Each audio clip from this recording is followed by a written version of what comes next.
মদের বোতল দেয় না। ওমর কয় ভয় পাইস না, বোতলটা দে, গোপন করে লাভ কি? যুবক ভয় ভয় যখন ওমরের হাতে বোতলটা দিয়ে দিল, ওমর বোতলটা দিয়ে তাকায় দেখে এক ফোঁটা মদও নাই, পুরা বোতলটায় সাদা দুধে ভরা। हर के दारद खौफे हकदार दिल मदाम जन्नतुल मअवा देहद ओ रामका। কেমন ওমর দিনের বেলা মানুষের বিচার আচার করেন, রাতের বেলা মানুষের বাড়ি বাড়ি ঘুরে ঘুরে খবর নেয় কার কি হালাত। এর নাম রাজনীতি। ওমর ঘুরে ঘুরে দেখে একটা বাগানের ভেতরে বাতির আলো, ওমর একা, কোনো বডিগার্ড সিকিউরিটি গার্ড। রোমের বাদশা কয় এই ওমরের নাম শুনলে তোমরা যে লাভ দাও, এই বেটাটা কে? কয় মদিনার গভর্নর। কয় পাওয়ার কেমন? বডিগার্ড কতজন থাকে একটু খবর নাও তো। গোয়েন্দা বিভাগের লোকেরা খবর নিয়ে কয় স্রেফ একা একা চলে, বন্দুক আছে নি? কিচ্ছু নেই। তাই রে মারো না কেন? মেরে ফেলো, পুরস্কার দিব, যাও। লোক লাগাই দিছে, একজন খা আমি পারো, তরবারি নিয়ে রেডি, সুযোগ পাইলেই ওমরের মারবো। খুঁজতে খুঁজতে খবর পাইছে হ্যাঁ ওমর আজকে একা। তো একাই, একেবারে মানুষ যেখানে নাই সেই জঙ্গলের পাশে পাহাড়ের পাদদেশে একটা খোলা ময়দানে ডান হাতের বালিশ বানাই ওমর ঘুমায় একা। এই সুযোগ হাতছাড়া করা যাবে না, দৌড়। বিশাল ময়দানের পাশে দেয়, ঠিকই ওমর ডান হাতের বালিশ বানায় ঘুমায়। ও তরবারিটা নিয়া এবার মাঠের মধ্যে ঢুকতেছে, এক কদম দুই কদম সামনে দেয়, আবার দাঁড়ায়, কেমন যেন ভিতরে একটু ভয় ভয় কাজ করে। আবার সামনে যায়, আবার দাঁড়ায় ভয়, আবার সামনে কদম দেয়, আবার দাঁড়ায় ভয়। এভাবে করতে করতে করতে করতে হঠাৎ ওমরের প্রায় কিনারায় আর 10-12 কদম দিলে মনে হয় কিনারায় চলে যাবে, স্বপ্ন সাকসেস হবে। কিন্তু না, আল্লাহর কুদরত। ওই লোকটা যুবক যখন তরবারি নিয়ে কাছাকাছি গেল, তাকায় দেখে ওমর একা ঘুমায় না, জঙ্গলের একটা বাঘ ওমরের পাহারা দেয়। এ দেখে ভয় পাইছে না, ভয়ের ঠেলায় দৌড় দিবে, কই তরবারি ঘুরে গেছে। ওমর তাকাইছে, তাকায় দেখে অচেনা যুবক। এই যুবক দাঁড়াও, কই তো নাইছো? ভুল হয়ে গেছে, ভুল। আর কত ভয় নেই, কি এই খবর কথা মার বেয়াদবি মাফ করে দেন, আমাকে কালেমা পড়াইয়া দেন। এই ওমর দেখে বাগানের ভিতরে কি জ্বলে গেছেন, ভুলে গেছেন। ওমর একা একা যায় কাছে দাঁড়াইছে, দেখে একটা ছোট ঘর, ভিতরে মহিলার আওয়াজ। মা তার কন্যা মেয়েটাকে বলে কালকে দুধ বিক্রি করবি, গাভীর দুধ পানি বেশি দিস। কে কয়? মা মেয়েরে কয়। ওমর গোপনে দাঁড়ানো, মেয়ে কয় মা ওমর যদি টের পায় কল্লা ফেলে দিবে। আম্মা জান কয় এ কন্যা ওমর দেখবে না। মেয়ে ডাক দিয়ে কয় আম্মা জান ওমর যদিও দেখবে না তো ওমরের আল্লাহ তো দেখবেন। ওমর কই? ওমরে ফারুক রাদিয়াল্লাহু আনহু এতটুকু শুইনা চলে গেলেন। পরের দিন আদালতে বৈশা মা মেয়েকে ডাকালেন, তারা তো কাঁপতেছে, ওমর ডাকছে মানে ফাঁসি। ভয় সুন্দর চাদর বিছাইয়া পর্দা রক্ষা করে আপ্যায়ন করালেন আর বললেন আম্মা জান আল্লাহর শুকর, আমি ওমরের খেলাফত সময় এত সুন্দর ফ্যামিলি জমিনে আছে। আপনার কপাল চাঁদ কপাল, একটা স্বর্ণের টুকরা মুক্তা পাইছেন আপনার মেয়েকে। আল্লাহর ভয় এত পরিমাণ তার অন্তরে, এমন মেয়ে পাইছেন আপনি, ধন্য মা। আমি ওমরের একটু কথা মানবেননি, শুনবেননি? বলেন। বলে আপনার মেয়ে, যদি আপনি আলহামদুলিল্লাহ বলেন, আপনার মেয়েটাকে আমি ওমরের ছেলের জন্য বিবাহে নিতে চাই। মহিলা কি বলবে? হবে না? খুশি, আল্লাহর শুকর। খলিফাতুল মুসলিমিনের ছেলের কাছে আমার মেয়ে চলে যাবে, আমার কপাল আরো ধন্য। বিবাহ হয়ে গেল, ওমরের সন্তানের ঘরে মেয়েটা গেল। এমন এক আল্লাহর দেয়া মুক্তার সম্পদ, এই মেয়ের গর্বের ধারায় আসছে আর একটা চাঁদের আলো, ওমর ইবনে আব্দুল আজিজ। বাংলাদেশের একটি জেলার নাম গোপালগঞ্জ। গোপালগঞ্জ একটি থানা আছে টুঙ্গিপাড়া। টুঙ্গিপাড়া থানার পাশে বাংলাদেশের রাজনৈতিক লাইনের একজন ব্যক্তি আছে, সবাই জানে, কিন্তু এর পাশেই একজন আধ্যাত্মিক রাহবার আছে, আল্লাহর প্রিয় বান্দা, নিরঙ্কুশ আল্লাহর প্রিয় বান্দা। কেমন বান্দা? আইয়ুব খানের মতো মাস্তানকে বলেছিল, আয় আইয়ুব খান, টাকা দিয়া গরু কিনা যায়, শামসুল হক ফরিদপুরীকে কিনা যায় না।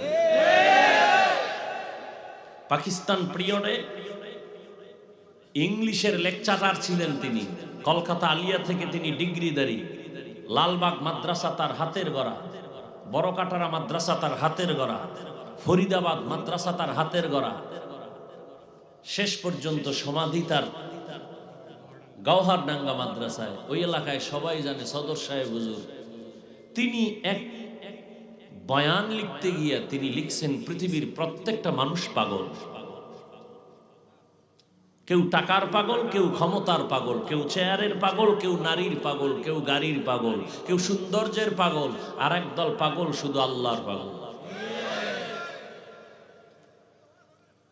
যেই নারীর পাগল, অল টাইম তার ফিকির আর জিকির নারী নারী নারী। যে বাড়ির পাগল, সে অল টাইম তার অন্তরে ফিকির বাড়ি বাড়ি বাড়ি। যে ক্ষমতার ফিকির করে, ক্ষমতার পাগল, সে নামাজে দাঁড়াইয়াও ক্ষমতা,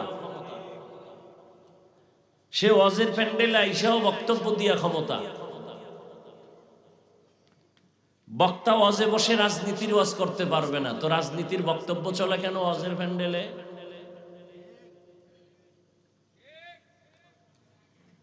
আল্লাহ হেদায়াত দান করুন। আর কত? সেদিন এক জায়গায় গেছি, হাফিজ ভাই আপনাকে আসতে অনেকে বাধা দিয়েছে। কেন? সমস্যা কি? বলে আপনি দাড়ির বিরুদ্ধে বয়ান করেন বেশি। আমি বললাম, এই মুসলমানরা তো একটু দেখলে ভালো হইতো।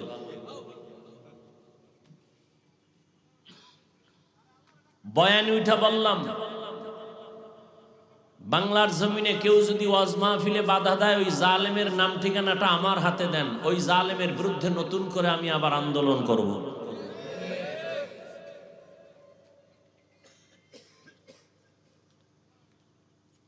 তাহলে দুনিয়ার সব মানুষ কি? যে যেইটার পাগল, সে অল টাইম ওইটার ফিকিরে থাকে, তাই তো? যে টাকার পাগল, সে নামাজে দাঁড়াইয়াও কি, ঘুমের মধ্যেও, ঘুম থেকে উঠেও টাকা, অল টাইম ওই ফিকির। যে আল্লাহর পাগল, তার হাঁটতে চলতে অল টাইম আল্লাহর জিকির, আল্লাহর ফিকির।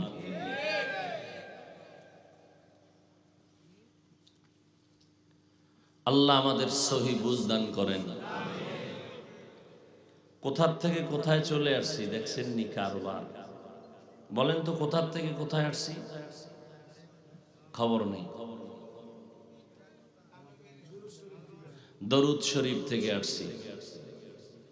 300 বার দরুদ ইনশাআল্লাহ আমরা আমল করার চেষ্টা করব। তো আপনার ব্যবসায় ঝামেলা, কোনো তাবিজ লাগবে না, কোনো পাথরের আংটি লাগান লাগবে না। গুলশানে একজনের দেখি 5 আঙ্গুলে 10টা আংটি, আকিক পাথর, এই পাথর সেই পাথর। দাম কত? একটা আংটির দাম 1.5 লাখ, 2 লাখ, 4 লাখ। বিষয় কি কয়, এই পাথরে মাথা ঠান্ডা করে, এই আংটিতে আমি ধনী হয়ে যাব, আর এক আংটিতে গজব থেকে বাঁচবো। আমি কই, দুনিয়ায় যদি সব ধনী হয়ে যায়, তো পাথর দিয়ে তো একটা ফকিন্নিও থাকতো না। ধনী বানানোর মালিককে। অনেক ধনীরা মনে করে ছোট লোকের যদি একটু টাকা পয়সা দেয় কি জিনিস নিয়ে আবার বড় লোক হয়ে যায়। না, আল্লাহ যদি কেউ বড় লোক না বানায়, ওরে যদি সকালবেলা 1 কোটি টাকা দেন, সন্ধ্যার আগে শেষ, ও রাখতে পারবে না। ফাও চিন্তা করেন কেন? এই চিন্তায় অনেকে সঠিকভাবে গরিবের জাকাত দিয়ে হক আদায় করে না, জাকাত দেয় ফ্যাশন। আম্মাজান আয়েশা রাদিয়াল্লাহু আনহা তিনি জাকাতের মাল দিতেছেন, কর্মচারীকে বললেন অমুক ব্যক্তি অসুস্থ বিছানায় আছে, তার কাছে জাকাতের মালটা দিবা, তবে শর্ত 3টা। মনে রাখেন কথাগুলো। শর্ত কয়টা? 1 নম্বর শর্ত, জাকাতের এই টাকাগুলো তার হাতে দিবা না, সে যেখানে শোয়া ওই বিছনায় রাখবা। 2 নম্বরে বলবা না এটা জাকাতের টাকা। 3 নম্বরে জাকাত দেওয়ার পরে তার কাছে কোনো দোয়া চাইবা না। আয়েশা রাদিয়াল্লাহু আনহার কথা মতে তাই করে বাসায় এসে প্রশ্ন করলেন, 3 শর্ত দিলেন কেন? আম্মাজান আয়েশা রাদিয়াল্লাহু আনহা বললেন, জাকাত যদি তার হাতে দাও তাহলে সে হাত নিচে রাখবে আর আমি দেনেওয়ালা থাকবে উপরে। তার মানে সে মানে আমার টাকাটা অনুগ্রহের সাথে সে নিতেছে, সে ভিক্ষুকের মতো। আমি দেনেওয়ালা, আমি বড় না। জাকাত এটা ও পাওনাদার, আমি দেনাদার, আমি ঋণী। আমার কাছে এতদিন আমানত ছিল, এখন টাইম মতো দিয়ে দিতে হবে। টাকার মালিক আমি না, মালিক ওই ব্যক্তি। অতএব মালিকের হাত থাকবে উপরে, ঋণগ্রস্ত ব্যক্তি দুর্বল, তার হাত থাকবে নিচে। তাহলে যাদেরকে জাকাত দেই ওরা টাকার মালিক, আমি ঋণী। ওর জাকাত পাওয়া অধিকার, আমার জাকাত দেওয়া দায়িত্ব। জাকাতের কথা বলবা না, মনে কষ্ট আসবে। দোয়া চাইবা না, কেন? জাকাত দেওয়া দয়া না, দয়া না, দয়া না, এটা তার অধিকার ফিরিয়ে দেওয়া। জাকাত দেওয়া দয়া গরিবের না, মালিকের টাকা মালিকের দিয়ে দিছেন, কিসের দয়া? দয়া করলে না দোয়া চাইবা, এটা দয়া না। দোয়া চাইবা কেন? এই কথাগুলো আমি বলে বিদায় নিয়ে যাব। কোন মসজিদে যদি ইমাম সাহেব বলে, বহু বেয়াদব দাঁড়ায় যাবে, হুজুর বাদ দাও। কথা বলেন না কেন? কেন এই সমস্যাটা? শিয়ালের হাতে মুরগি দিছে আমানত 3 দিনের জন্য। কয়দিন? শিয়াল পণ্ডিত বলে 1 সেকেন্ডের জন্য না, বিদায় হয়ে যাও। দোয়া চাই, মাফ চাই। শিয়াল পণ্ডিত বলে মুরগি পেটের ভেতরে গিয়ে কিমা হয়ে আছে। শিয়ালের হাতে মুরগি আমানত দিলে যা হয়, সুদখোর ঘুষখোরের হাতে মাদ্রাসা মসজিদের চাবি দিলে তাই হয়।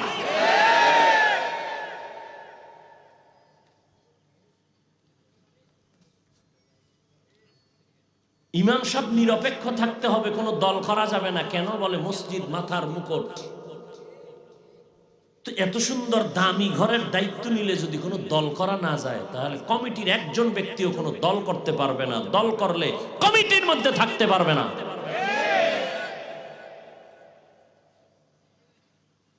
এই জন্য দুর্নীতিবাদ, চোর ডাকাতেরা ইসলাম চায় না, কারণ ওরা জানে ইসলাম আসলে দুর্নীতি বন্ধ, ইসলাম আসলে চাঁদাবাজি বন্ধ। এই জন্য সব ইসলামের দুশ্মনেরা ইসলাম চায় না, কিন্তু বুঝে সঠিক শান্তির পথ ইসলাম ছাড়া আর একটাও নেই। বুঝার পরেও মানে না, মানতে চায়ও না। কেন? হুজুররা যদি আসে সমাজের প্রতিনিধি হইয়া, তাহলে বিপদ। দেখেন না বাংলাদেশে কিছু আলেম আছে, চেয়ারম্যান রানিং। কথা বলেন না নাই? খবর নেন ওই আলেমের ইউনিয়নের। বাংলাদেশের মধ্যে ইউনিয়নের মানুষগুলো বেহেশতের বাগানে আছে, খবর নেন। আলেম উম্মতের দায়িত্ব নিলে চুরি হবে না, দুর্নীতি হবে না, মানুষ তার অধিকার ফিরে পাবে। নোয়াখালী, লক্ষ্মীপুর, হাফিজি হুজুরের জামাতা খালিদ সাইফুল্লাহ দামাত বারাকাতুহু, বুড়া মানুষ, উপজেলা চেয়ারম্যান নির্বাচনে বিজয় হয়েছেন, কঠিন প্রতিবাদের মুখেও সাইকেল চালায় চালায়া সরকারি বরাদ্দ চাউলগুলো নিজে নিজে বাড়িতে গিয়া মেপে মেপে দিয়ে আসে, বলে এটা আমার দায়িত্ব। রাজনীতি শিখতে হলে তো ওমর থেকে শিখো, আবু বকর থেকে শিখো, রসুল থেকে শিখো। রাষ্ট্র তো নবীজি চালায় দেখাইছেন, রাষ্ট্র কেমনে চালাইলে শান্তি পাবে মানুষ। আবু বকর রাষ্ট্র চালায় দেখাইছেন উম্মতকে শান্তি দিলে কেমনে রাষ্ট্র চালাইতে হয়। ওমর রাষ্ট্র চালায় দেখাই দিয়েছেন শান্তি দিতে হলে কিভাবে রাষ্ট্র চালাইতে হয়। সুলাইমান নবী রাষ্ট্র চালাইছেন, ইউসুফ নবী মিশরকে শাসন করেছেন। আর তুমি এখানে বয়াম লম্বা মুসরাইখা তেল মাইরা বলো ইসলামের রাজনীতি নাই। না, ইসলামের রাজনীতি নাই। ইউসুফ নবী রাষ্ট্র চালান নাই, সুলাইমান নবী রাষ্ট্র চালান নাই, কোরআন শরীফে ঘটনা নাই। কেন বলো রাজনীতি নাই? হ্যাঁ, তোমার চান্দাবাজি আর ধান্দাবাজি পচা রাজনীতি কোরআনে নাই। ইসলামের রাজনীতি কি? মালিক যেই প্লেটে খাবে গোলাম একই প্লেটে খাবে। ইসলামের রাজনীতি কি? কর্মচারী কাজ করবে, ঘাম ঝরার আগে বেতন দিয়ে দাও। আর ধান্দাবাজি আর চান্দাবাজির রাজনীতি কি? মালিক খাবে 500 টাকা দামের খেজুর, কর্মচারী খাবে পায়ে ফিসা 8 আনা দামের খেজুর। চান্দাবাজি ধান্দাবাজি রাজনীতি কি? কর্মচারীর বেতন দেওয়া হবে না, কাজ করে মিছিল করবি ঢাকার শহরে, পুলিশের বেতের বাড়ি খাইয়া এরপরে বেতন। আমি বানায় বলতেছি, আমি শেষ ওয়াজ মনে কইরা আপনাদের জন্য বয়ান করতেছি, মানে শরীয়তপুরের জন্য। বাকি মাওলায় যদি কবুল করে পৃথিবীর কেউ ফিরাতে পারবে না। এখন বলবেন তো মাওলায় ইসরায়েলের উপরে রহম করে না কেন? ফিলিস্তিনের মুসলমানের উপরে আল্লাহ রহমতের চাদর দেন না কেন? আকাম কম করেন বইয়ে বইয়া। আল্লাহ যদি ধরে যেই আকাম চলে ঘরে ঘরে, মোবাইলের জেনা, প্রত্যেকটা ঘরের মধ্যে মা বাবা মোবাইল চালায় জেনা করে, চোখের জেনা, কানের জেনা, হাতের জেনা, জবানের জেনা, অন্তরের জেনা। ছেলে এক রুমে মোবাইল চালায়, মেয়ে আর এক রুমে মোবাইল চালায়, এই পরিমাণ সারাটা রাত ঘরে ঘরে জেনা হয়। যদি মুহাম্মদের উম্মত না হইতা ঘুমের মধ্যে ঠাড়া পড়তো, ঠাড়া।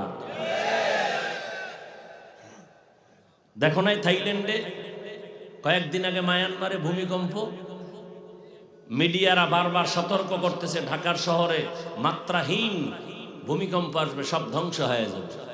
শরীয়তপুরের জন্য তো আরো বড় শিক্ষা, নড়িয়ার থানা জাগাত নদী ভেঙ্গে কোথায় যাইতেছে খবর আছে, এরপর আকাম বন্ধ নাই, সারা রাত মোবাইল, সারা। চেহারার অবস্থা কি? যুবকের চেহারা থাকবে উজ্জ্বল, চেহারা দিয়ে তাকাইলে লাগবে মায়া, অথচ এরা দেখতে দেখতে কার্টুন হয়ে গেছে। চেহারার মধ্যে কোনো নূর নাই, চেহারার মধ্যে কোনো আকর্ষণ নাই, চেহারার মধ্যে দেখলে কোনো মায়া নাই।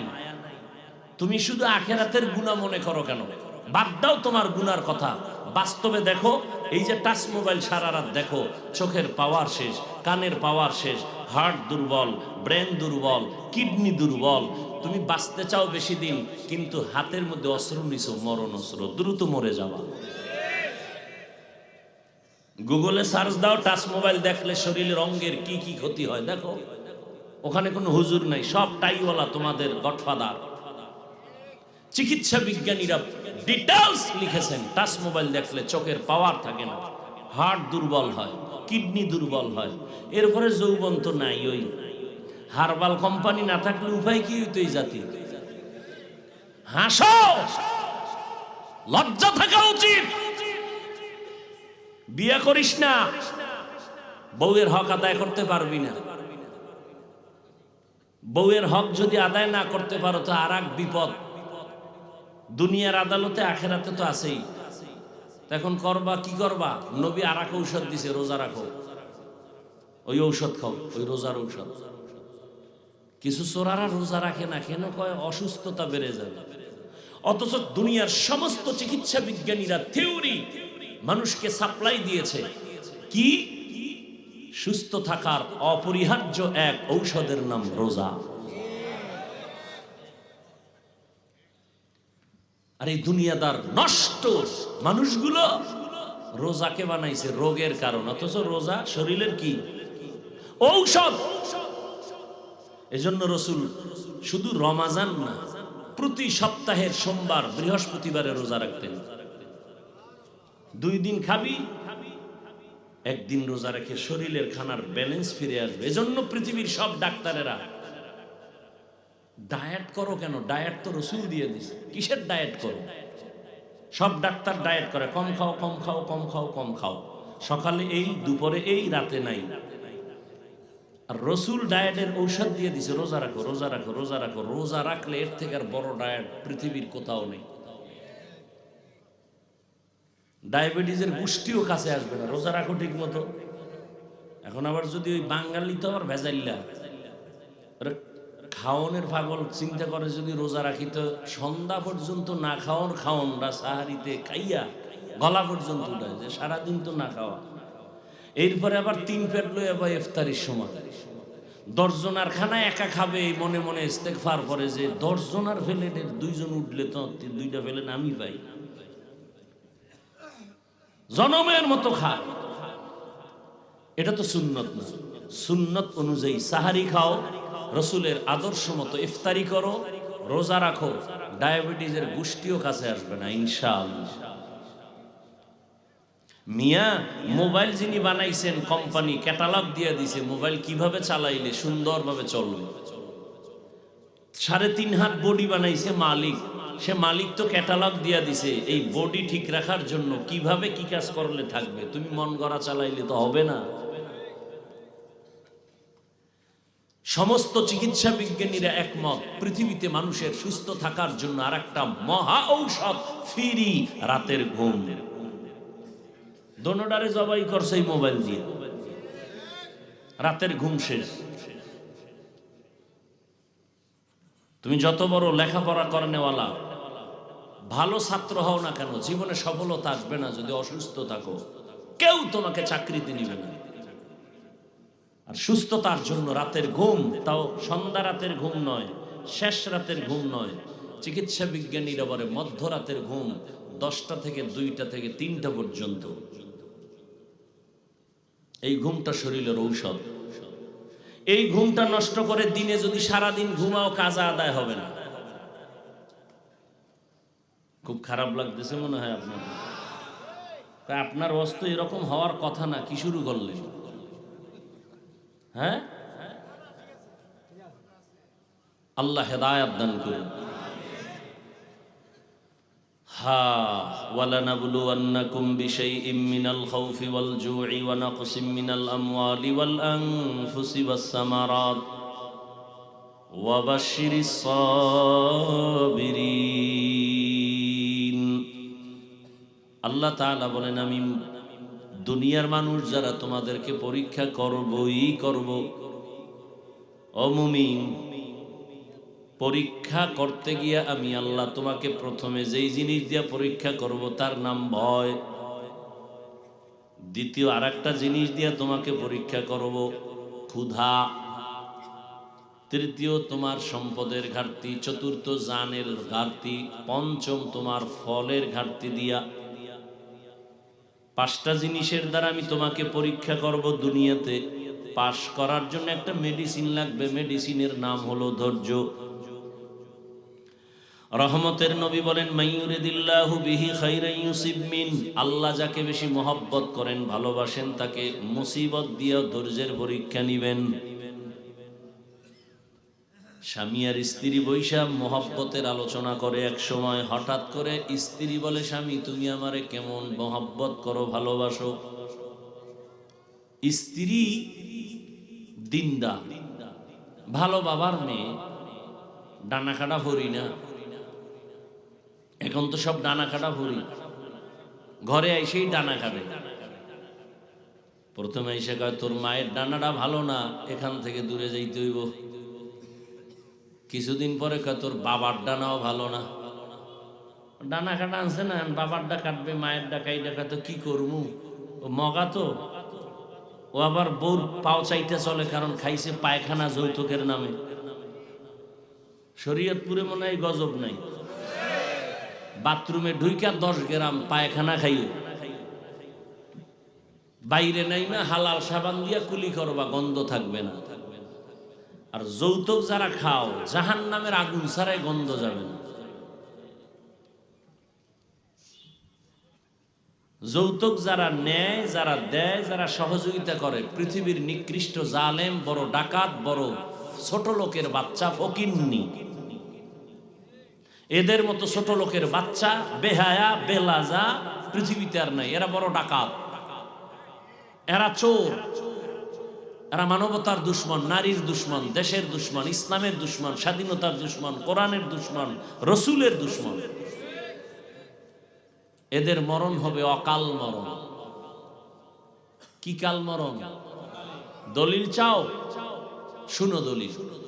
আলা রাসূলুল্লাহ সাল্লাল্লাহু আলাইহি ওয়া আলিহি ওয়া সাল্লাম ইসনানি ইউআজ্জিলুহুমাল্লাহু ফিদ দুনিয়া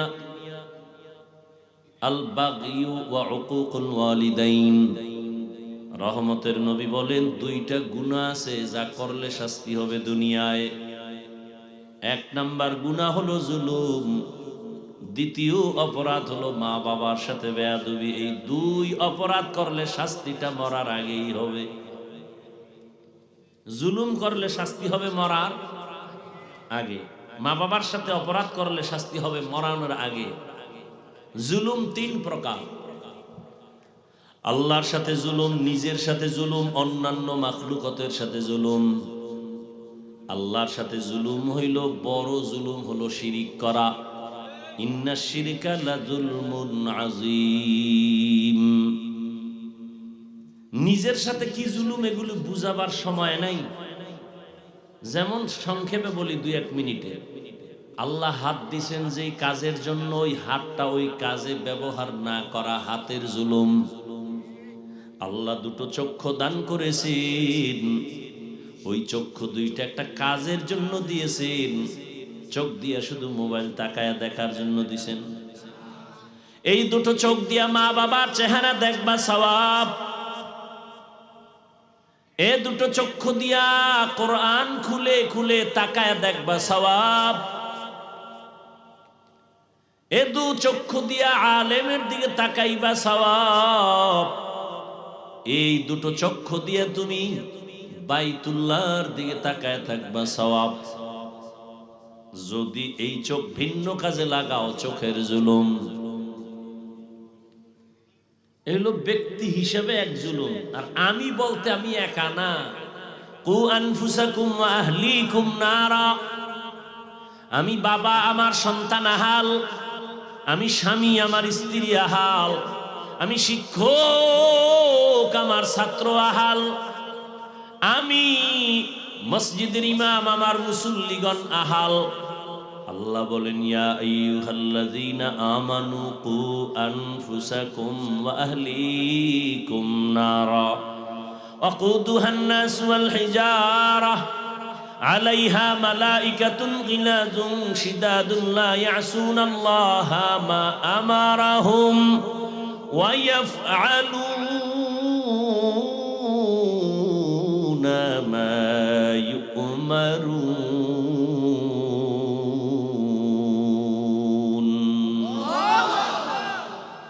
আল্লাহ বলেন, হে মুমিন, জাহান্নাম থেকে নিজেকে বাঁচাও, তোমার আহালকে বাঁচাও।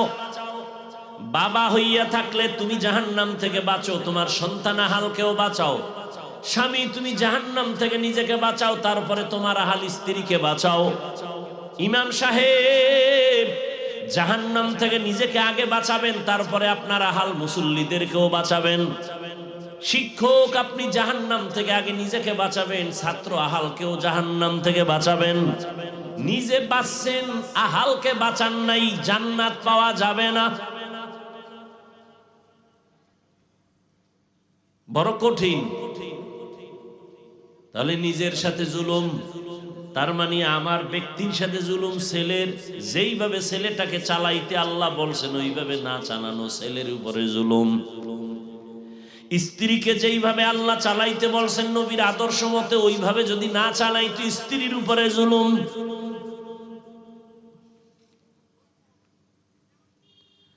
আমি শিক্ষক হিসাবে আমার ছাত্র কিভাবে আমি তালিম দিব, তরবিয়ত দিব, রহমতের নবীর সুন্দর আদর্শ আছে, ওইভাবে যদি আমি না চালাই জুলুম হবে।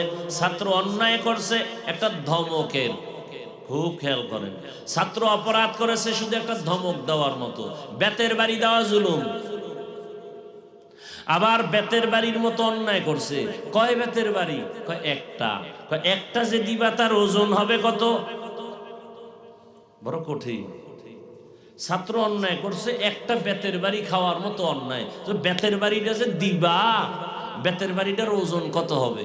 5 কেজি, 1 কেজি, আধা কেজি? বড় কঠিন। ছাত্রর যদি বেতের বাড়ির অবস্থা হয় মাত্র 10 গ্রাম, আমি যদি আধা কেজি ওজনের একটা বাড়ি মারি, জুলুম। ছাত্র অপরাধ করেছে, আধা কেজি ওজনের একটা বাড়ি খাবে, আমি 1 কেজির বড় বোঝা নিয়ে যদি জোরে বাড়ি মারি, জুলুম।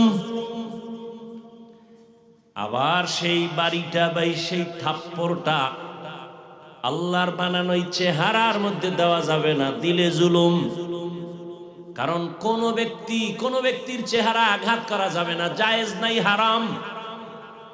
স্ত্রীকে শাসন করো, চেহারার মধ্যে আঘাত করবা না, হারাম। সন্তানকে শাসন করো, চেহারায় আঘাত করবা না, হারাম। ছাত্রকে শাসন করো, চেহারা আঘাত করবা না, হারাম। বুঝেননি কথা? হরকে দারদ খৌফে হকদার দিল মদাম জান্নাতুল মাওয়াদ হাদ ও রামাকাম।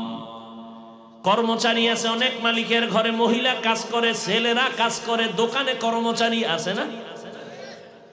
অন্যায় করছে একটা ধমকের, তাকে একটা গালি দিছো, জুলুম।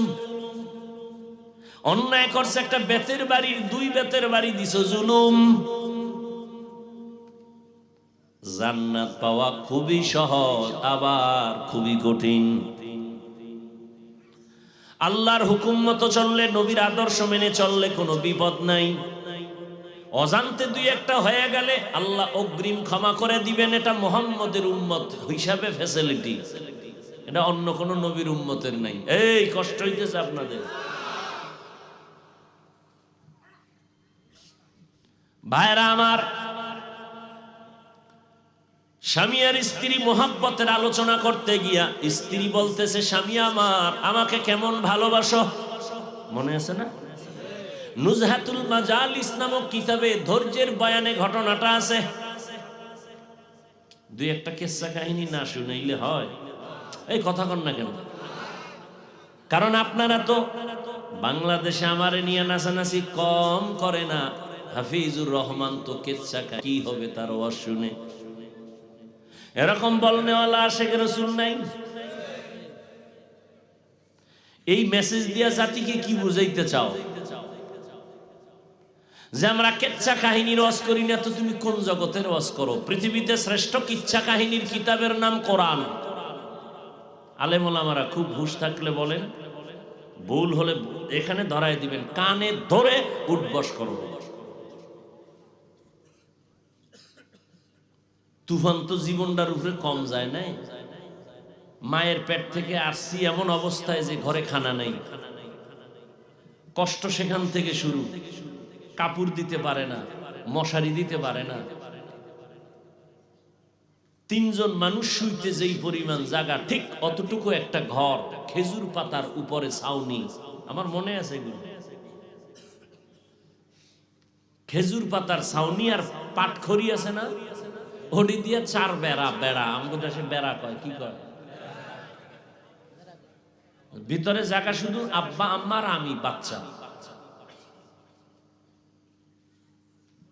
সেখান থেকে আসলো আবার লেখাপড়ার জীবনের কষ্ট, সেখান থেকে ময়দানে নামছি আবার আরেক জ্বালা, ভিতরের জ্বালা, বাইরের জ্বালা, আমার বউ নিয়া, মাইয়া বলা নিয়া, জ্বালাইতে আর কম জ্বালায় নাই।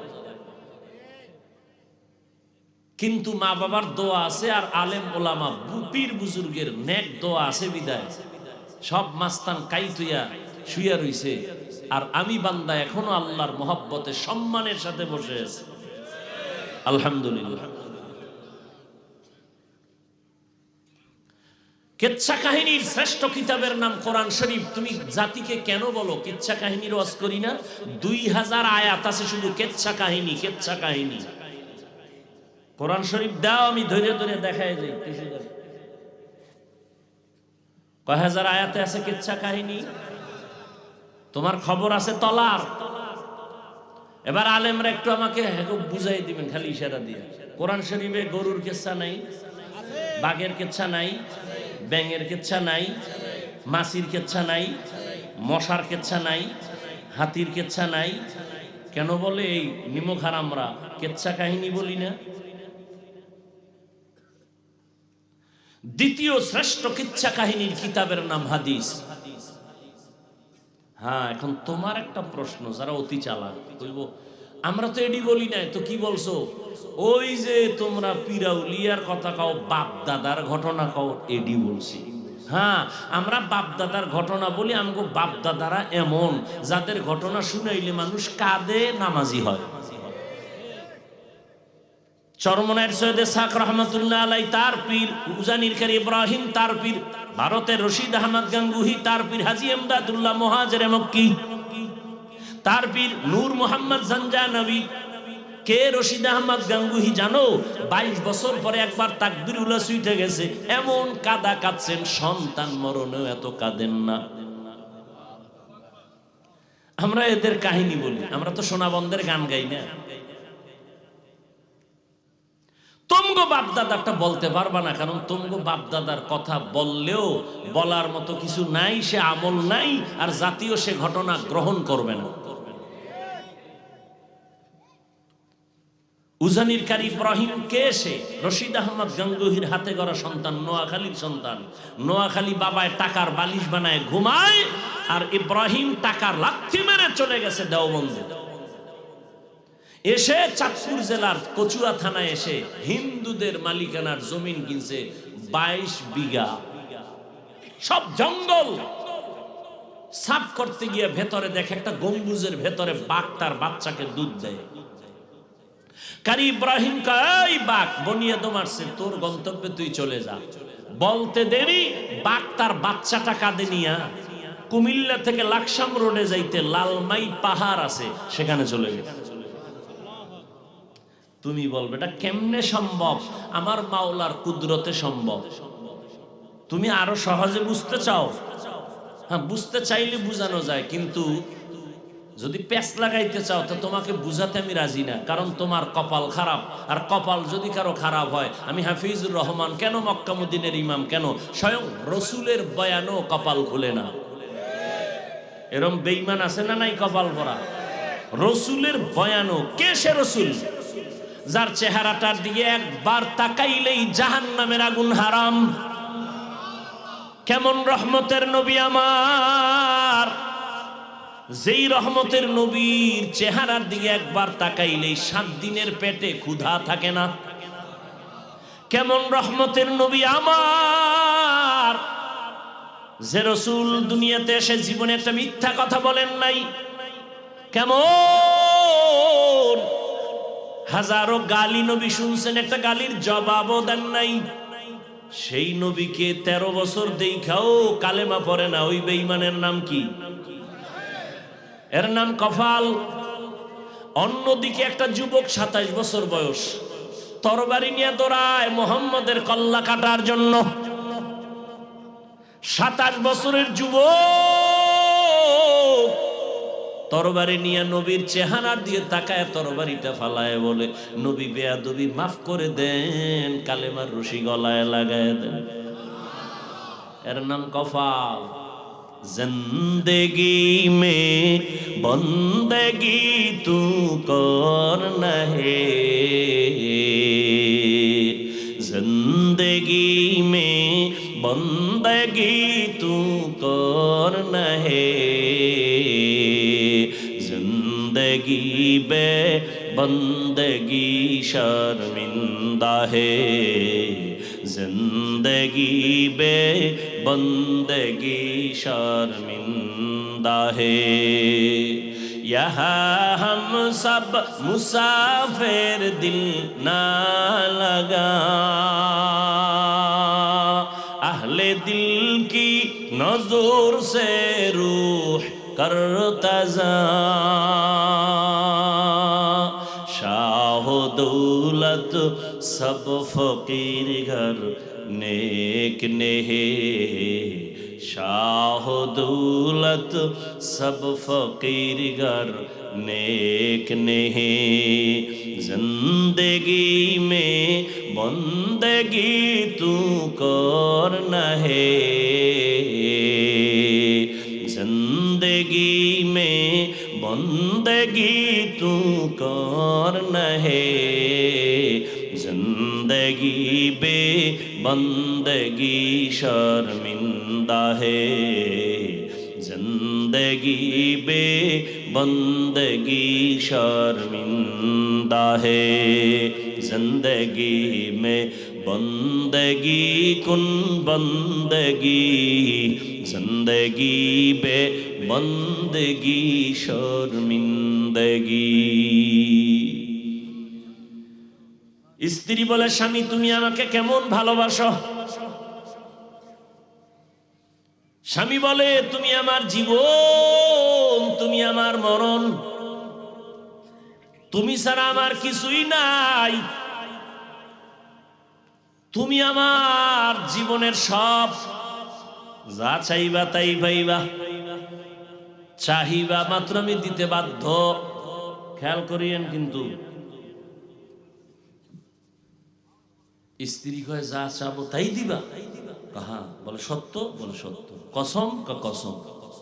স্ত্রী তো দিনদার, স্বামীকে একটু এই সুযোগে এক চান্স একটু পরীক্ষায় ফেললে।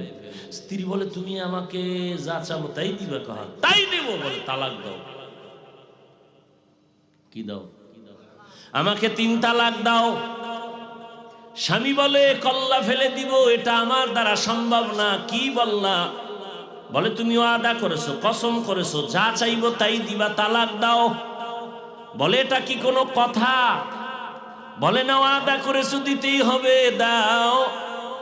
মৃদু তর্ক যখন শুরু হয়ে গেল, দুজনের সমাধানের জন্য জমানার নবীর দরবারে রওনা। রাস্তার মাঝে গিয়া স্বামী বেচারা রাস্তায় পড়ে গিয়া পা ভেঙে গেছে, চিৎকার দেয়, কান্না করে, আমাকে বাঁচাও। স্ত্রী হাতটা ধরে বলে নবীর দরবারে যাওয়ার প্রয়োজন নাই, চলো বাড়ি চলো। বাড়ির মধ্যে গিয়া স্বামীকে বলে যেই তালাক চাইছিলাম আমি আমার কথাটাকে উল্টো করে নিলাম, বেয়াদবি মাফ করো। স্বামী কয় চাইলি কেন? চাওয়ার পরে আবার উল্টো করলি কেন? এবার স্ত্রী ডাক দিয়া বলে তুমি নবীর হাদিস শুনছো না? কি বলে? নবী বলছেন মাইয়ুরিদিল্লাহু বিহি খাইরান ইউসিব মিন। আল্লাহর নবী বলেন যাকে আল্লাহ বেশি আদর করেন, ভালোবাসেন, তাকে আল্লাহ মুসিবত দিয়া পরীক্ষা নেন। আমি আমার আব্বা আম্মার ঘর বাড়ি ছাইরা তোমার ঘরে সংসার করি, এত বছরে কোনো মুসিবত দেখি না, তোমার মধ্যে কান্নাকাটি নাই। বুঝলাম যেখানে মুসিবত নাই সেখানে আমার মাওলার রহমত নাই, আর যেখানে আল্লাহর রহমত নাই আমিও সেখানে আর থাকতে চাই না। এই নিয়তে তালাক চাইছি, কিন্তু রাস্তার মাঝে হঠাৎ তুমি যখন পড়ে গিয়া পা ভেঙে ফেলেছো, তখন চোখের পানি আসছে, মুসিবত আসছে, ভেবে নিলাম মুসিবত আসছে তো রহমত চলে আসছে। আল্লাহর রহমত যেখানে আছে আমিও সেখানে আছি। হরকে দারাত খৌফে হকদার দিল মদম জন্নতুল মাওয়া দেহদ ও রাম কাম জুজবা হক চি জে মখাজ ইনসো জা ফজলে উআ মস্তে দর জুমলা জাহা। وَلَنَبْلُوَنَّكُمْ بِشَيْءٍ مِّنَ الْخَوْفِ وَالْجُوعِ وَنَقْصٍ مِّنَ الْأَمْوَالِ وَالْأَنفُسِ وَالثَّمَرَاتِ। 5টা জিনিসের দ্বারা আল্লাহ পরীক্ষা করবেন মুমিনকে, কোনো বেঈমানকে না। পরীক্ষা কার জন্য? মুমিন। স্কুল কলেজে আর মাদ্রাসায় যে ভর্তি ফরম নিয়ে ভর্তি হয়, ছাত্র হয়, ক্লাস করে, তার জন্য পরীক্ষা। যে স্কুলের ছাত্র না ওর জন্য পরীক্ষা নাই।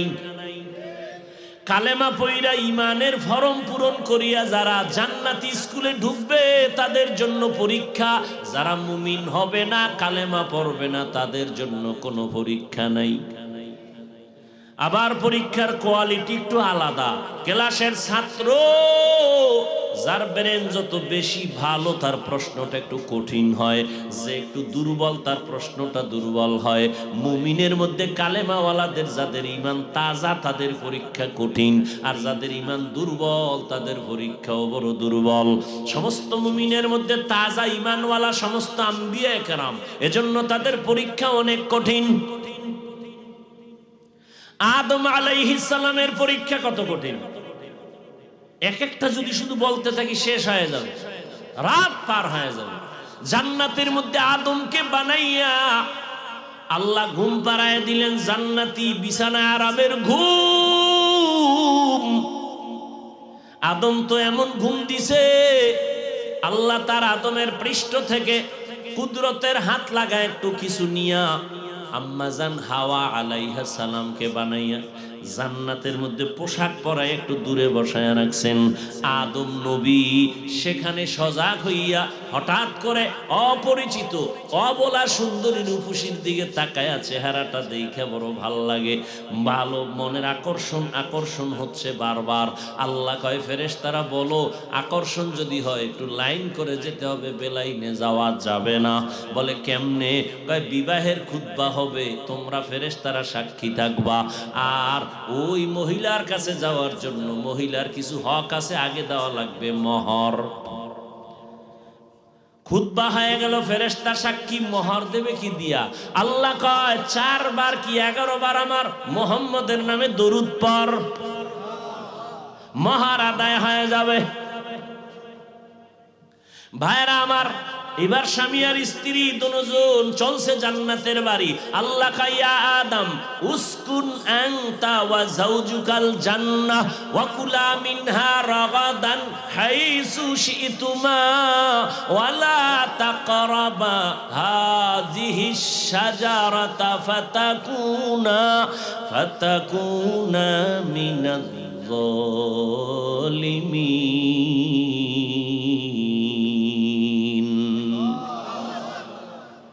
জান্নাতে থাকো, মনে যা চায় খাও, এখানে অনেক কথা, তবে সতর্কবাণী, ওই গাছের কাছে যাইবা না, গাছের কাছে যাইবা না, মনে যা চায় সব খাও, সব খাও, সব খাও, ওই গাছের কাছেও যাইবা না। গাছটা কি কাটাওয়ালা গাছ? কয় না। বিষ? কয় না। তো যাবা না কেন? কয় গাছের ফলটা খুব মজাদার। তো নিষেধ করলেন কেন আমার আল্লাহ? কয় আসলে ওই গাছটাকে নিষেধ করার মানি আদমকে ওখানে না যাওয়া উদ্দেশ্য না, উদ্দেশ্য হলো কিয়ামত পর্যন্ত আনেওয়ালা উম্মতের জন্য একটা বিধান কায়েম করা। কি বিধান? মুখ আছে খাওয়ার জন্য, খানাও সামনে, ক্ষুধাও আছে পেটে, পাইলেই খাইস না, রেস্ট্রিকশন দেওয়া আছে, সীমাবদ্ধতা আছে। খবরদার, আমি আল্লাহ যেই খানা তোর জন্য হালাল করেছি তাই খাবি, যেটা হালাল না তা খাবি না। বাংলাদেশে কাদিয়ানিকে কোনো মুসলমান পছন্দ করে না, অথচ কাদিয়ানির পণ্য ঘরের মধ্যে বোঝাই। ইসরায়েলের বিরুদ্ধে সব মুমিনরা রাস্তায় নেমে গেছে, কিন্তু তার পণ্য ঘরে ঘরে, দোকানে দোকানে যেই জিনিস খাওয়া হারাম তা ব্যবসাও হারাম। মদ পান করা হারাম, মদের ব্যবসা করা হারাম। বিড়ি পান করা হারাম, তো বিড়ি ব্যবসা করা হারাম। খুব সাবধান, যেই জিনিস ব্যবহার করা হারাম এটার ব্যবসাও হারাম। আদম নবী জানেন আপনারা, ভুল করে ওখানে গেলেন শয়তানের ওয়াসওয়াসায়। একটা ভুলের জন্য 300 বছর পর্যন্ত আদম নবী কান্না করেছেন। একটা ভুল, কেমন ভুল? মার্জিত ভুল, অমার্জিত ভুল না। আদম আলাইহিস সালাম 300 বছরের উপরে কাঁদছেন, জবালে রহমতের উপর উঠা দোয়া করছেন, রব্বানা যালামনা আনফুসানা ওয়া ইল্লাম তাগফির লানা ওয়া তারহামনা লানাকুনান্না মিনাল খাসিরিন। আদম আলাইহিস সালামকে আল্লাহ মাফ করছেন। আদম নবীকে আল্লাহ কি করে দিয়েছেন? এখানে অনেক কথা ভাই, আপনাদের মনে হয় বিরক্ত মনে হইতেছে আমার কাছে। হ্যাঁ, এই উঠা বসা কেন? এইগুলি আমি মোটেই পছন্দ করি না। আপনারা কষ্ট করে আমাকে দাওয়াত দিয়ে আনছেন আমার সাথে চালাকি করার জন্য, তো 2-1 ঘন্টা বসলে কি আপনাদের কঠিন ক্ষতি হয়ে যাবে? আচ্ছা, বসার ব্যারাম যদি দীর্ঘ টাইম না থাকে, বসতে না পারেন, এই ব্যারাম থাকলে ঢুকছেন কেন? আপনারা জোর করে কেউ ঢুকেইছে? ঢুকছেনই যেহেতু, উঠা বসা করে ডিস্টার্ব করেন কেন? নাটকের মতো মনে চাইলে বসলেন, মনে চাইলে উঠে গেলেন। আপনার খবর নেই প্যান্ডেলটার দাম কত, এই ময়দানের দাম আপনার খবরই নেই। মুসলমান দাবি করেন শুধু ঘুমে ঘুমে। এই প্যান্ডেলটার দাম কত? রসুল বলেন বসা মাত্র সব জীবনের গুনাহ মাফ। শুধু প্যান্ডেলের এই মজলিসটার দাম নিয়ে আলোচনা করলে আরো 20 মিনিট যাবে। এই মজলিসটার দাম কত?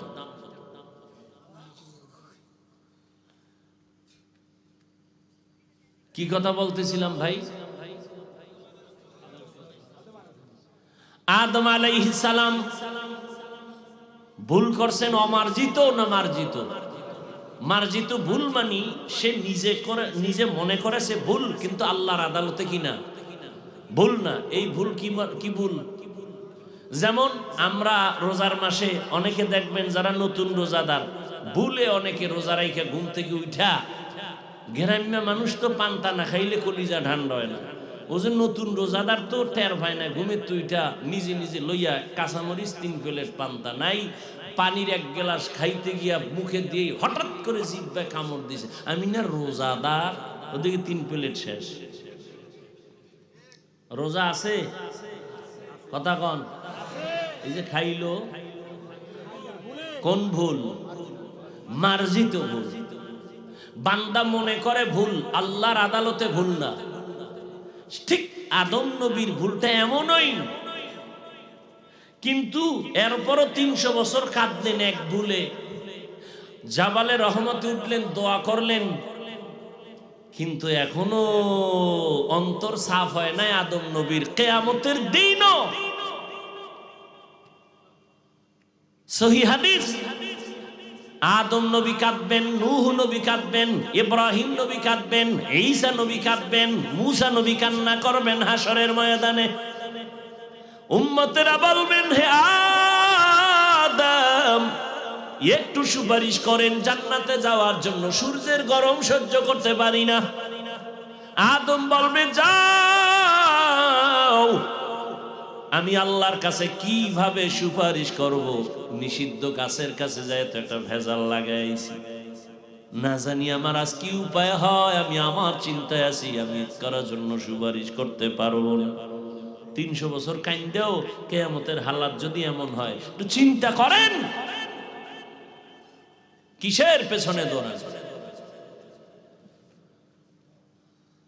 وَلَنَبْلُوَنَّكُمْ بِشَيْءٍ مِّنَ الْخَوْفِ وَالْجُوعِ وَنَقْصٍ مِّنَ الْأَمْوَالِ وَالْأَنفُسِ وَالثَّمَرَاتِ। মুমিনের জন্য দুনিয়াটা পরীক্ষার হল। পরীক্ষার হলের মধ্যে ঢোকার পরে কেউ প্রশ্নের উত্তর সঠিক লেখে, কেউ বেঠিক লেখে, কোনো বাধা দেওয়া হয় না, সবার জন্য সমান সময় দেওয়া হয়। কেন? পরীক্ষার হল স্বাধীনতার জায়গা, বাধা দেওয়ার নিয়ম নাই। প্রশ্নের উত্তর যে উল্টা পাল্টা লেখে তাকেও যেমন বাধা দেয় না, যে সঠিক লেখে তাকেও কেউ বাহ দেয় না। কারণ এখানে বাধা দেওয়া যাবে না, উৎসাহ দেওয়া যাবে না। ফলাফলের বেলায় বের হয়ে যাবে কে পুরস্কার পাবে, কে তিরস্কার পাবে। দুনিয়াটা পরীক্ষার হল, স্বাধীন। মসজিদের দরজা খোলা, মন্দিরের দরজা খোলা, কোন দিকে তুমি ঢুকবা তোমার পরীক্ষা চলতেছে। তুমি মন্দিরেও যদি ঢুইকা সন্তেষ খাইয়া বলো ভগবান কও, আমরা আল্লাহ কই, কথা তো একই। আল্লাহ তোমারে ধইরা ফেলবে না। মসজিদে গিয়ে যদি আল্লাহর কাছে গুনাহ মাফ চাও, আল্লাহ তোমাকে বাধাও দিবে না। কেন? পরীক্ষার হল। তুমি গুনাহ করলেও আল্লাহ ধরবেন না। তুমি যদি বান্দা অন্যায় না করিয়া আল্লাহর হুকুম মানো, তোমাকে আল্লাহ পাক আসমান বরাবর সম্মান দিবেন, তাও না। হ্যাঁ, অন্যায়টা যদি একটু সীমার বাইরে যাও তো ধরে ফেলবেন। যেমন পরীক্ষার হলের মধ্যে ছেলে মেয়ে প্রশ্নপত্রের জবাব লিখতেছে পেপারে, লিখতে লিখতে কেউ বাধা দেয় না, উল্টা পাল্টা লেখে। কেউ বাধা দিবে? দেয় না। হঠাৎ কইরা ম্যাজিস্ট্রেটের নজরে পড়ছে, জুতার ভিতরে বইয়ের ফিরিস্টা বের করে নকল করে, এবার ধরবেনি। সীমা লঙ্ঘন করছে, এখন আর ছাড়া নাই। ঠিক দুনিয়াতে তুমি এই পরীক্ষার হলে নামাজ না পড়লে তোমাকে আল্লাহ ধরবেন না, নামাজে ঢুকছো আল্লাহ তোমাকে বাধাও দিবেন না। তুমি যদি ক্যাপ লাগাও তোমাকে আল্লাহ পাক বাধা দিবেন না, তুমি যদি টুপি লাগাও মুসলমানের নিষেধ নাই, তুমি দাড়ি কাটো আল্লাহ তোমাকে বাধা দিবেন না, যদি তুমি দাড়ি লম্বা করো তোমাকে নিষেধ করবেন না পরীক্ষার হল। কিন্তু যদি অন্যায়ের একটা সীমার বাইরে গিয়ে যদি আমার আল্লাহরে গালি দাও, কোরআনের বিরোধিতা করো, ইসলামের বিরুদ্ধে মারাত্মক কোনো অন্যায় করে ফেলো, মরার আগেই আমার আল্লাহ তোমাকে ধরে ফেলবেন, মরার আগেই ধরে ফেলবেন। একটু আগে না হাদিস বলছি, দুইটা অন্যায় করলে শাস্তি মরণের আগে, একটার নাম জুলুম আর একটার নাম মা বাবার সাথে বেয়াদবি।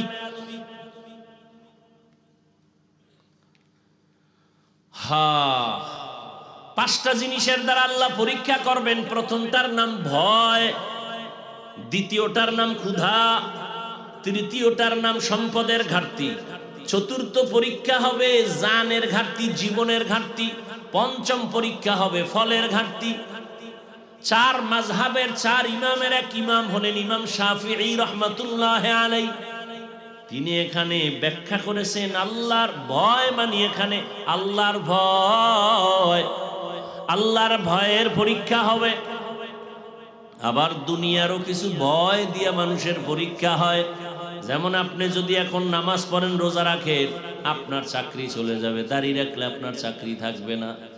পরশুদিন এক যুবক কান্না করে, আমারে জরাইয়া ধরছে স্টেজ থেকে নামার সময়, হুজুর দোয়া করেন, আমি আর্মির চাকরি ছাইরা দিয়েছি, দাঁড়িয়ে রাখতে দিবেন এই জন্য চাকরি ছেড়ে দিয়েছি, আল্লাহ যেন আমাকে হালাল ভাবে একটা চাকরির ব্যবস্থা করে দেন। আমি বললাম ভয় পেও না, রিজিকের মালিককে ভয় পাইও না, পিপিলিকার খানা কে দেন, জঙ্গলের হাজারো প্রাণীর খানা কে দেন, উড়ন্ত পাখি সারাদিন উড়তে থাকে, পেট ভরে বাসায় আসে, ওর পেটকে ভরায় দেন। নদীর মধ্যে হাজারো কোটি ধরনের মাছ কে খাওয়ায়? ওরা দামি না আমরা দামি? আল্লাহ যদি ওদেরকে জায়গা মতো রিজিক দিতে পারে, আল্লাহর প্রিয় তো আমরা, আল্লাহ আমাদের দিবেন না কেন? অন্তর এত দুর্বল কেন? ঈমান এত দুর্বল কেন? তুমি কুত্তার মতো দৌড়াও কেন? জিহ্বা বের করে দিছো কেন? আল্লাহর দেওয়া খানাটা হালাল ভাবে খাইবা না। নিমক হারামেরা আল্লাহর দেওয়া হালাল খানা খাইয়া মদে মুখ না লাগাইলে ভালো লাগে না, বিড়ি না টানলে ভালো লাগে না, গাঞ্জা না খাইলে ভালো লাগে না। এই মানুষগুলো ক্যান্সারে মরে। কত বড় খারাপ! আল্লাহর দেওয়া ভিটামিন, ফল, কত কিছু হালাল ভাবে দিয়ে দিছেন, এটি খাইব না। শুকারে যেমন নাপাক খুঁজে, এও নাপাক খুঁজে, তিন বেলা খাইয়াও মদ লয়া দৌড়ায়। আবার যে যত বড় ভিআইপি সে তত বড় মদখোর। কি বুঝেননি আমার কথা?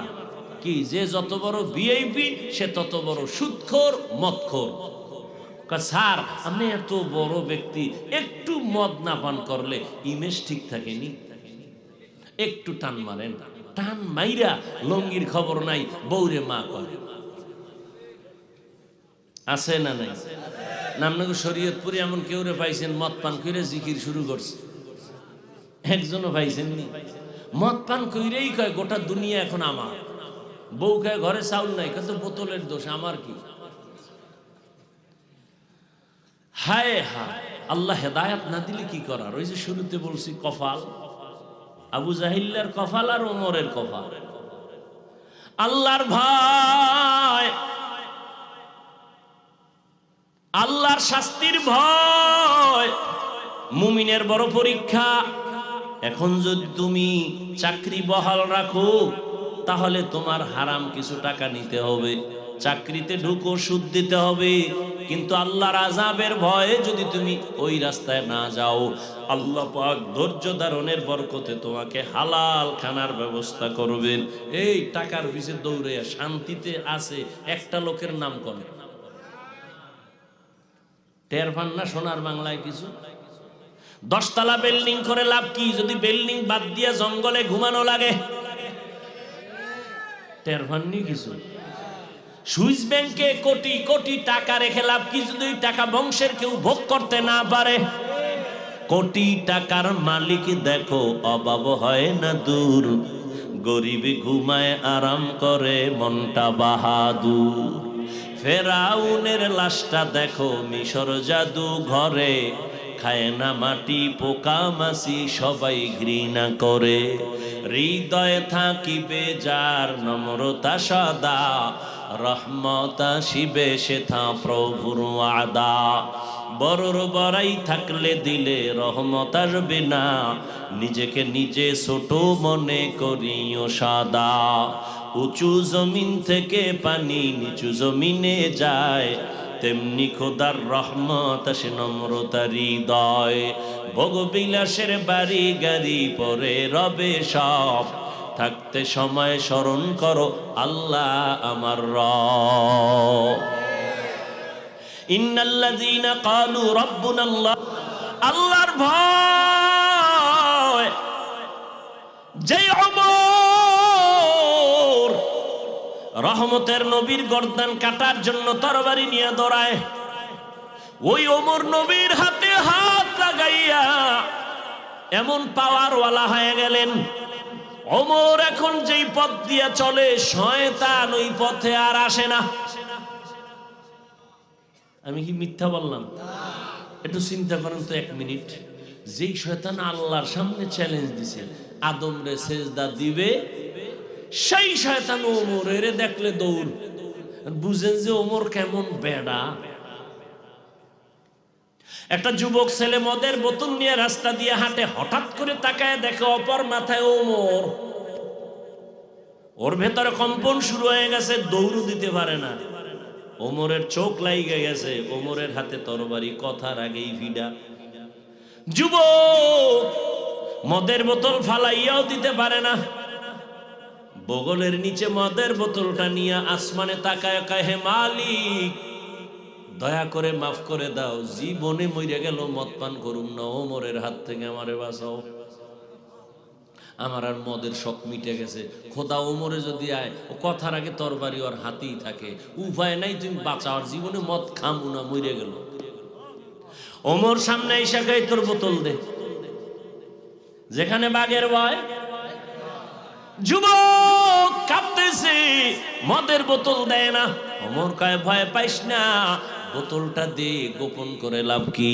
যুবক ভয় ভয় যখন ওমরের হাতে বোতলটা দিয়ে দিল, ওমর বোতলটা দিয়ে তাকায় দেখে এক ফোঁটা মদও নাই, পুরা বোতলটায় সাদা দুধে ভরা।